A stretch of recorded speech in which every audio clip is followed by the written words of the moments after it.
घमंडी व्यापारी। मुंबई शहर में सुभाष नाम का एक बड़ा बिजनेसमैन रहा करता था।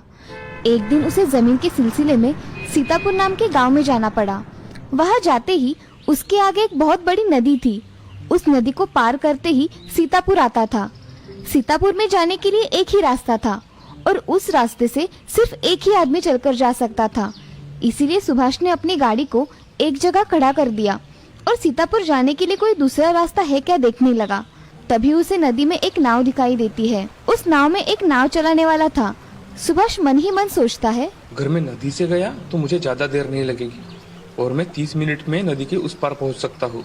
ऐसा सोच उसने नाव वाले को आवाज लगाई। अरे भैया जरा इधर आओ, मुझे सीतापुर गांव में जाना है। क्या तुम मुझे तुम्हारी नाव में छोड़ दोगे? हाँ मालिक, मैं छोड़ दूंगा आपको। ऐसा कहकर नाव वाले ने उसके पास नाव खड़ी कर दी। सुभाष उस नाव में बैठ गया और नाव को नाव वाला चलाने लगा। तभी सुभाष नाव वाले से कहता है, क्या तुम्हें पता है तुम्हारे नाव में कौन बैठा है? नहीं साहब, मुझे कुछ भी नहीं पता कि आप कौन हैं। अरे तुमने मुझे नहीं पहचाना? मैं इस शहर का सबसे बड़ा बिजनेसमैन हूँ। तुमने मेरी फोटो पेपर में नहीं देखी क्या कभी? अरे साहब, मुझे पढ़ना लिखना नहीं आता। अरे कैसे आदमी हो तुम? तुम्हें पढ़ना लिखना नहीं आता? तुम्हारा क्या फायदा इस दुनिया में आकर? नाव वाला ये बात सुनकर बहुत उदास हो गया और मन ही मन सोचने लगा, क्या मेरा सच में इस दुनिया में आकर कोई फायदा नहीं है? मैं ऐसे ही जिंदगी जी रहा हूँ। इसी सोच में वो नाव वाला नाव चला रहा था। नाव अब नदी के बीचों बीच आ गई थी। उसके मन में विचार चल ही रहे थे। तभी सुभाष ने उससे बात करना शुरू किया। क्या तुम्हें पता है, ये गांव में आज मेरी मीटिंग है। वो फाइनल हो गई तो मैं यहाँ बिस्लरी की कंपनी खोलूंगा। वो क्या होता है साहब? तुम्हें बिस्लरी पता नहीं है क्या? पानी की बोतल? नहीं साहब, मैंने कभी देखा भी नहीं। क्या तुम सच कह रहे हो? तुम कभी शहर ही नहीं गए? उधर की बड़ी बड़ी इमारतें, रेलवे स्टेशन, स्टॉल पर पानी बोतलों में मिलता है। क्या तुमने कभी नहीं देखा? नहीं साहब, मैं कभी इस गांव के बाहर ही नहीं गया। ये सब आप जो भी बता रहे हैं वो मैंने कभी देखा ही नहीं। क्या बात कर रहे हो? तुम कभी गांव के बाहर ही नहीं गए? नहीं साहब, फिर तुम्हें बिस्लरी कैसे पता होगी? मैं यहाँ कंपनी शुरू करने वाला हूँ। उसमें पानी की बोतलें बनाऊंगा और उसे शहर में बेचूंगा। शहर में सब लोग वही पीते हैं। सच में तुम्हारा क्या फायदा इस दुनिया में आकर? नाव वाला सोच में डूब गया। वो मन में फिर से विचार करने लगा। सच में मेरा इस दुनिया में आकर कोई फायदा नहीं है क्या? ऐसा वो मन में सोच ही रहा था और नाव चला रहा था। तभी उसका ध्यान ना होने के कारण नाव टकराने की वजह से नाव में एक बड़ा छेद हो गया। अब नाव में पानी भर रहा था। नाव वाला उस बिजनेसमैन से, साहब, मुझे लगता है ये नाव अब डूब जाएगी। आपको तैरना तो आता है ना? अरे नहीं भाई, मुझे तैरना तो नहीं आता। क्या साहब, आपको तैरना नहीं आता? आपका तो इस जिंदगी में आने का क्या फायदा फिर? मुझे तो तैरना आता है। साहब, आपका क्या होगा अब? ऐसा बोलते ही सुभाष बहुत डर गया और वो कहीं डूब ना जाए इस डर से वो कांपने लगा और नाव वाले से मिन्नतें करने लगा। अरे भाई, तुम चाहो तो मैं तुम्हें बहुत सारे पैसे दूंगा, मगर मुझे बचा लो। मुझे इस नदी में डूबकर नहीं मरना। अरे साहब, मुझे आपका पैसा नहीं चाहिए। मुझे तो तैरना आता है और मैं दूसरों को भी किनारे तक ले जा सकता हूँ। ये बात सुनकर सुभाष के मन में एक आशा जाग उठी। तभी वो नाव वाले से, तुम मुझे बचा लोगे ना भाई? मैं तुम्हें विनती करता हूँ, मुझे बचा लो। हाँ साहब, मैं आपको बचा लूंगा। मैं पानी में जाते ही आप मेरे कंधे को कस के पकड़ लीजिए, जिससे मैं आपको किनारे तक लेकर जाऊंगा। ऐसा कहकर नाव वाला पानी में छलांग लगा लेता है और उसके छलांग लगाते ही सुभाष भी उसके पीछे छलांग लगा देता है और अब सुभाष नाव वाले को कस के पकड़ लेता है। नाव वाला अब तैरते हुए किनारे तक आ जाता है और सुभाष को बचा लेता है। तभी सुभाष नाव वाले से, नाव वाले, तुम्हारा बहुत बहुत धन्यवाद। मुझे तुमने बचाकर मुझ पे एहसान कर दिया है। बोलो, तुम्हें क्या चाहिए? मुझे कुछ नहीं चाहिए साहब, मगर आज आप डूब जाते तो? अगर मुझे भी तैरना नहीं आता तो कैसा होता? सभी के पास सब नहीं होता, मगर इस दुनिया में हर व्यक्ति अलग अलग होता है। हर इंसान की अपनी अलग अलग खूबी होती है। आप मुझे कह रहे थे ना कि मेरा जिंदगी में आकर क्या फायदा, तो देख लिए साहब मेरा फायदा। ये सब सुनकर सुभाष की आंखें जैसे चमक ही गई और वो शर्म से नीचे देखने लगा। तभी सुभाष नाव वाले से, नाव वाले, सच में मुझसे गलती हो गई, मुझे माफ कर दो। मैं आज से किसी का अपमान नहीं करूंगा। मुझे क्षमा कर दो भाई। ठीक है साहब, चलो अब आप जाओ गाँव में। ऐसा कहकर नाव वाला और सुभाष रास्ते से गांव चले जाते हैं और बाद में सुभाष अपने घर चला जाता है। इस कहानी से हमें ये सीख मिलती है कि जिंदगी में हमेशा किसी को कम नहीं समझना चाहिए। हर एक की अपनी अपनी खूबी होती है और हमें उसे पहचान कर हमेशा तारीफ करनी चाहिए। जिंदगी में कोई छोटा या बड़ा नहीं होता। एक सुंदरपुर नाम के शहर में शीला नाम की औरत रहा करती थी। उसको एक बेटा था जिसका नाम था सुरेश। सुरेश बहुत ही होनहार था। वह एक बड़े कंपनी में काम किया करता था। एक दिन सुरेश एक फूल वाले की दुकान पर गया। उसे ऑफिस कार्यक्रम के लिए बुके लेना था, इसीलिए वह बुके लेने के लिए एक दुकान के सामने खड़ा रहा। वहाँ उसने एक बुके देख रखा था। तभी उसने सामने देखा तो एक लड़की उससे पूछ रही थी, साहब, आपको ये वाला पसंद आया है तो पैक कर दूं? हाँ, ये वाला पैक करके दो। कितने रुपए हुए आपके? साहब, 300 रुपए हुए। ये लो तुम्हारे पैसे। वैसे तुम्हारा नाम क्या है? मेरा नाम रेशमा है। मैं यहाँ फूल बेचकर अपना गुजारा करती हूँ। ऐसा कहकर सुरेश वहाँ से बुके लेकर ऑफिस के लिए निकल गया। मगर उसके दिमाग में रेशमा के बारे में विचार आने लगे। वह सोच रहा था कि ये सब क्या हो रहा है। एक दिन रेशमा की दुकान पर सुरेश ऐसे ही फूल लेने गया। तब उसे रेशमा दिखती है। वह एक फूल खरीदता है और रेशमा को देता है।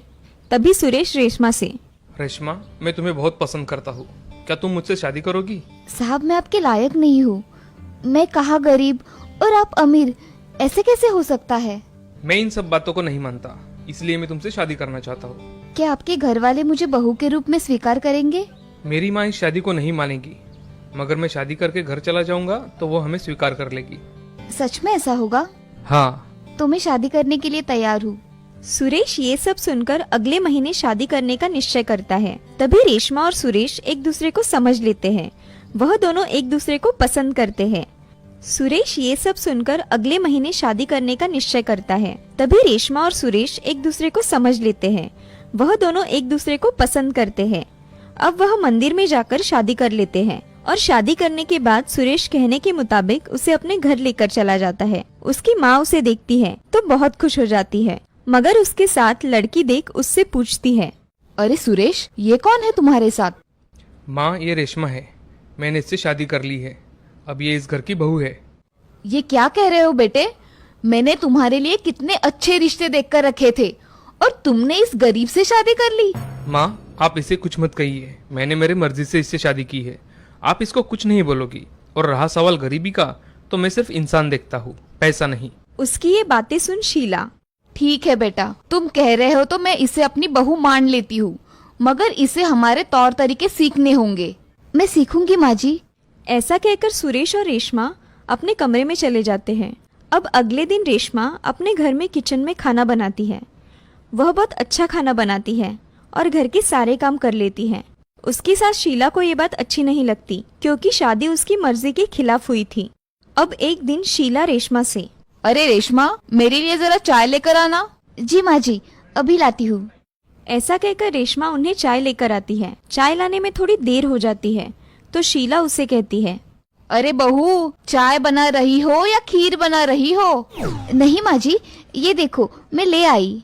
शीला चाय पीकर देखती है तो उसे चाय का स्वाद बहुत अच्छा लगता है, मगर बहू को कुछ बुरा भला कहने के लिए उसे कहती है, अरे बहू, चाय तो ढंग से बनाया करो, इसमें कुछ स्वाद ही नहीं है। माँ जी, मैं दूसरी बना कर लाऊं? नहीं, रहने दो, यही रह गया था। डबल चाय बनाओ और मेरे बेटे के पैसे खर्च करो।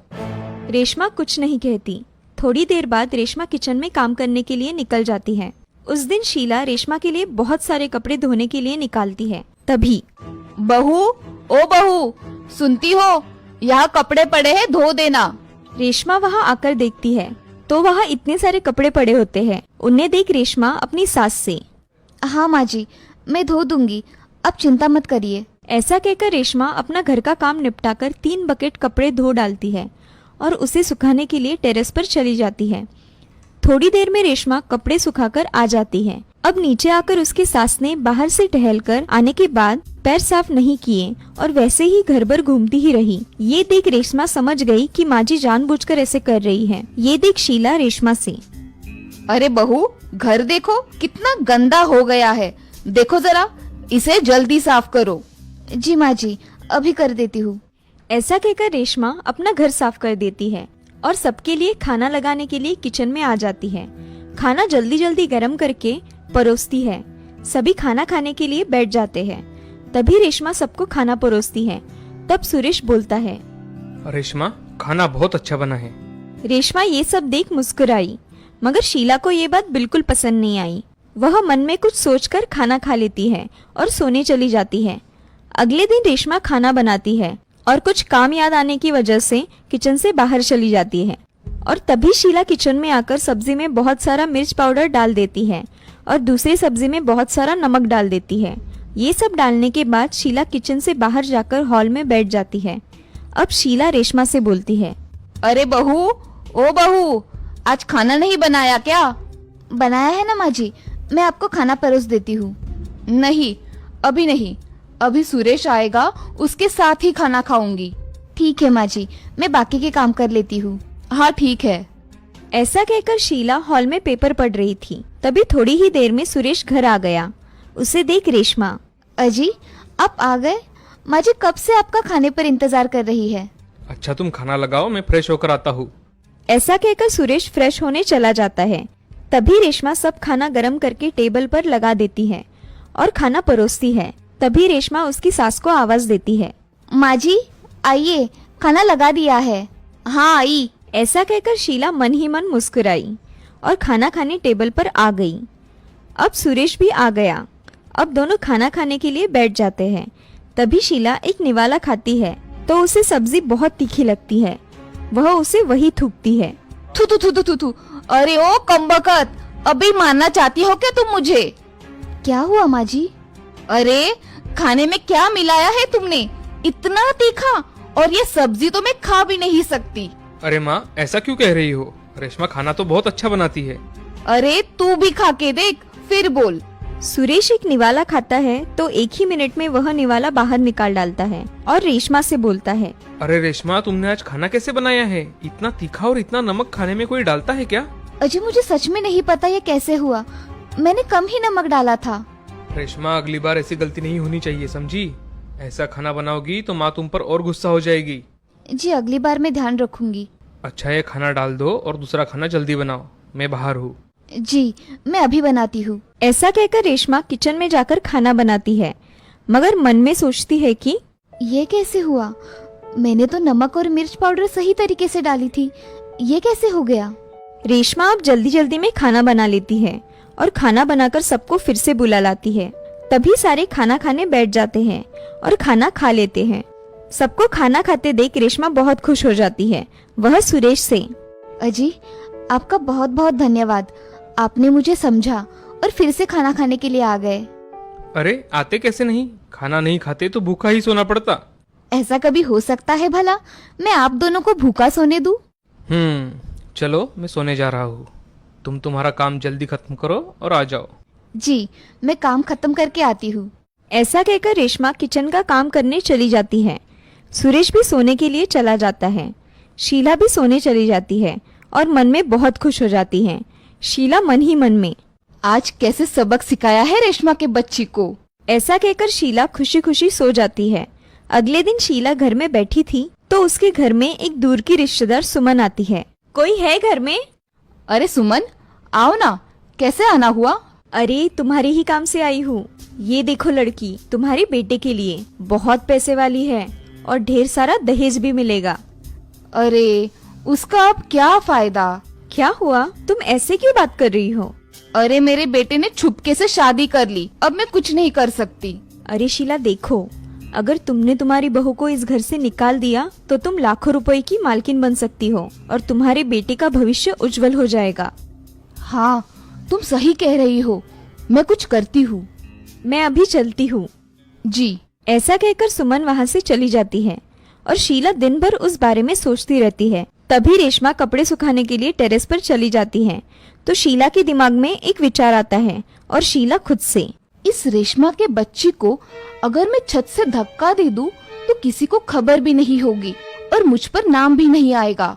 ऐसा सोचकर शीला छत पर चली जाती है और देखती है कि रेशमा कपड़े सुखा रही है। तभी शीला उसे धक्का देने ही वाली थी कि रेशमा कपड़े डालने के लिए दूसरे बाजू चली जाती है। शीला जोर से आने की वजह से पैर फिसलकर नीचे गिर जाती है। उसे बहुत चोट आ जाती है। तब रेशमा उनके पास जाकर, अरे माँ जी आप कैसे गिर गई? उठिए, मुझे हाथ दीजिए। शीला दर्द से बहुत तड़प रही थी। वैसे ही उसने रेशमा को हाथ दिया। पड़ोसियों की मदद से रेशमा ने उसकी सास को अस्पताल लेकर आई और उनका अच्छी तरह से इलाज करवाया। उनके हाथ पैर टूट गए थे, सभी जगह प्लास्टर बंधा हुआ था। तभी शीला मन में सोचती है, मेरी बहू कितनी अच्छी है, मेरे इतने सताने के बाद भी देखो मेरी कितनी सेवा कर रही है। मैं गलत थी, मैंने अपनी बहू को पहचानने में गलती कर दी। तभी शीला सुरेश से, सुरेश, मेरी बहू हीरा है, हीरा। आज वो नहीं होती तो मेरा क्या होता। माँ जी, आप ऐसा मत कहिए। माँ, तुम अब आराम करो, बातें बाद में होती रहेगी। नहीं रे सुरेश, मैं हमेशा तुम्हें गलत समझती रही, मगर मैं गलत थी। मेरी बहू बहुत अच्छी है, मेरी सब बातें मानती है और उसके बदले में उफ भी नहीं करती। ऐसा कहते कहते शीला की आंखों में आंसू आ जाते हैं और रेशमा वह आंसू पोंछती है। माँ जी, आप आराम करिए, रोइए मत, मैं यही हूँ, ठीक है। अब शीला कुछ दिनों बाद घर आ जाती है। तब रेशमा उसकी बहुत सेवा करती है। अब रेशमा और शीला खुशी खुशी रहने लगे थे। ये सब देख सुरेश भी बहुत खुश था। इस कहानी से हमें ये सीख मिलती है कि किसी के बारे में कभी भी बुरा नहीं सोचना चाहिए। जो दूसरों के बारे में बुरा सोचता है, भगवान उसके साथ वैसा ही करते हैं। कहते हैं ना, जैसी करनी वैसी भरनी।